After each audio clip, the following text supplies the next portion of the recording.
nosotros podemos simular el comportamiento de los gases ideales, ¿no? Les había dicho que el gas ocupa la totalidad del recipiente que los contiene, ¿verdad? Por ejemplo, si nosotros inyectamos acá con este inflador gas al sistema, ¿no? Pueden ver cómo las moléculas de gas se mueven en diferentes direcciones chocando las paredes del recipiente. Entonces, el número de choques de las paredes del recipiente es la presión. Cuando nosotros no teníamos nada, por ejemplo, si borramos todo, si se fijan acá, la presión es cero, ¿no? Acá, cero atmósferas, ¿no? La temperatura le podemos poner una temperatura en Kelvin, ¿no? Y yo voy a inyectar moléculas de gas, ¿no? Voy a inyectar, como no había choques de las partículas de gas contra las paredes del recipiente, entonces no había presión en ese, en ese recipiente, en ese volumen. Una vez que yo he inyectado un gas, entonces empieza a generar presión, ¿no? Pueden ver cómo se genera presión. Ahorita miren, era cero, ahora está en 23,2 atmósferas aproximadamente, ¿no?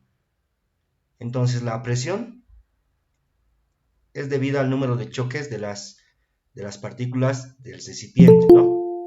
Ahora, en este simulador nosotros podemos simular las leyes empíricas de los gases ideales, ¿no?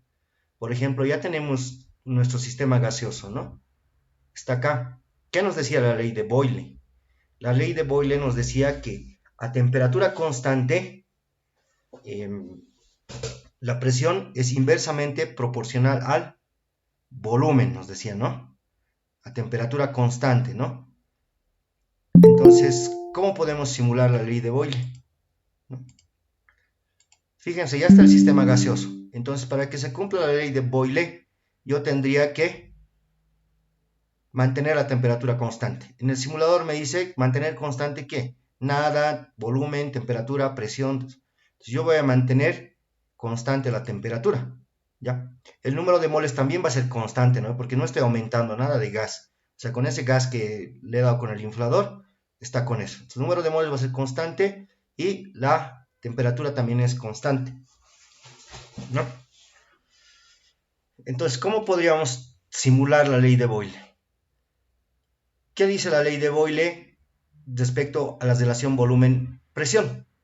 Dice que si yo aumento de volumen a un recipiente más grande, el volumen, la presión tendría que disminuir.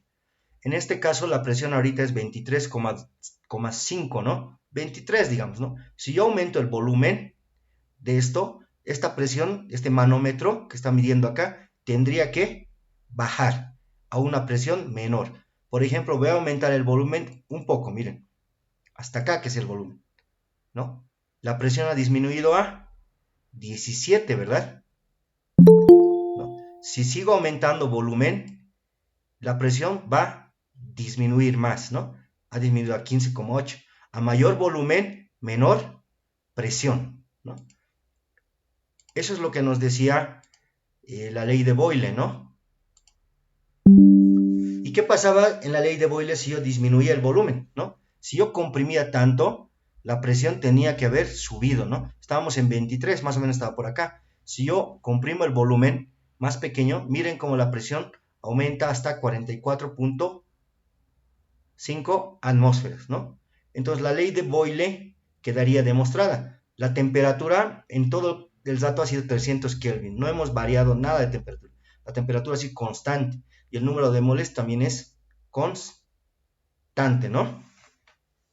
¿Se entendió cómo es en la realidad la ley de Boyle? No sé si me escuchan.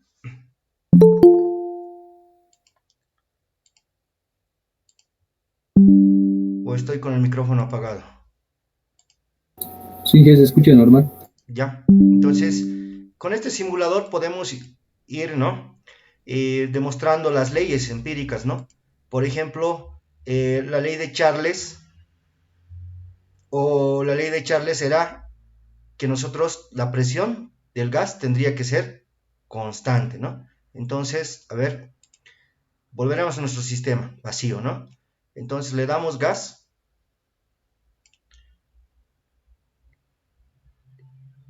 y vamos a mantener la presión constante, ¿no?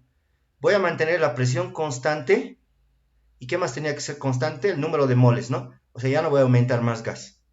¿Qué decía Charles? Que a presión constante, el volumen era directamente proporcional a la temperatura, ¿no? Decía, fíjense ahorita en este dato, acá está en 300 Kelvin.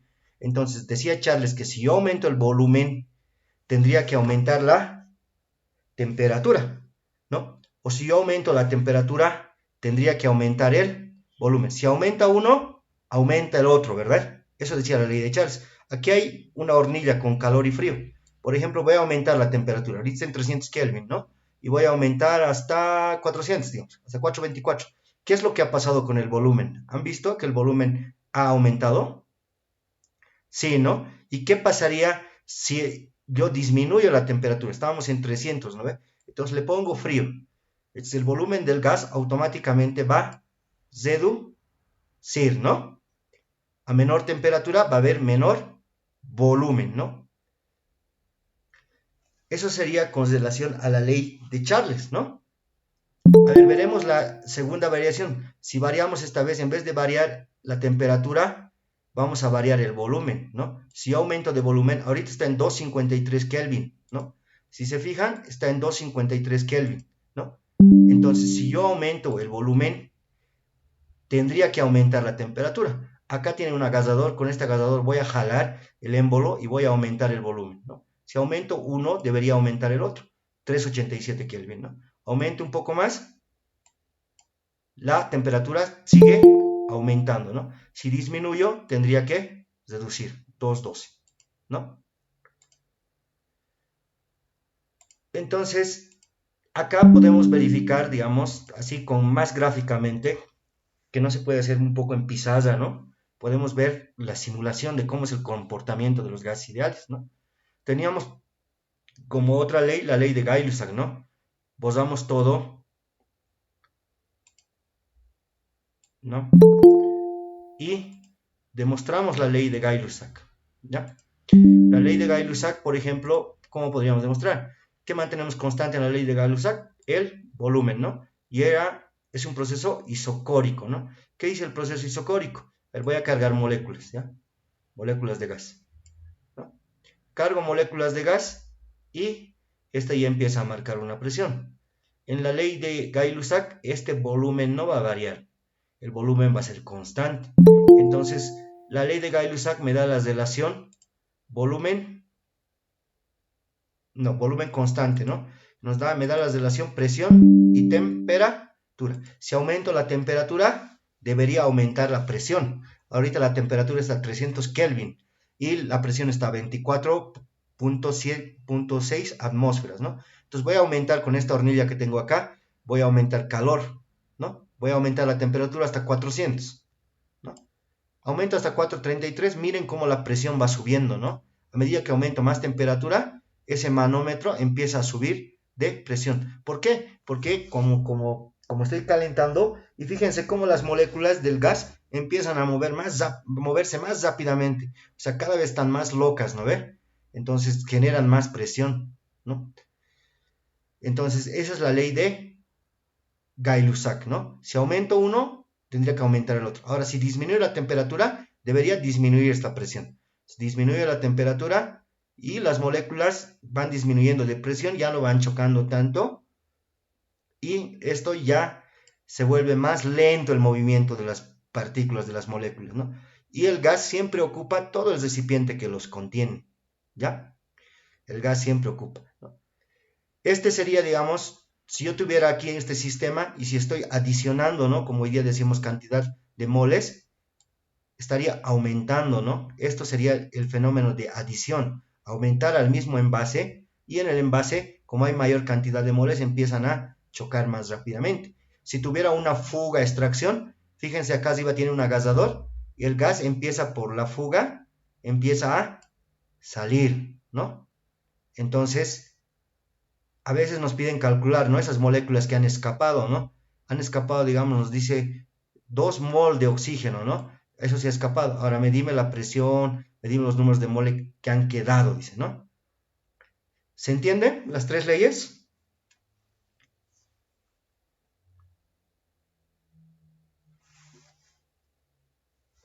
Sí, Inge, sí se entiende, gracias. Ya, me van a ayudar con respondiéndome para ver si me están escuchando, porque a veces se pierde la señal, ¿no?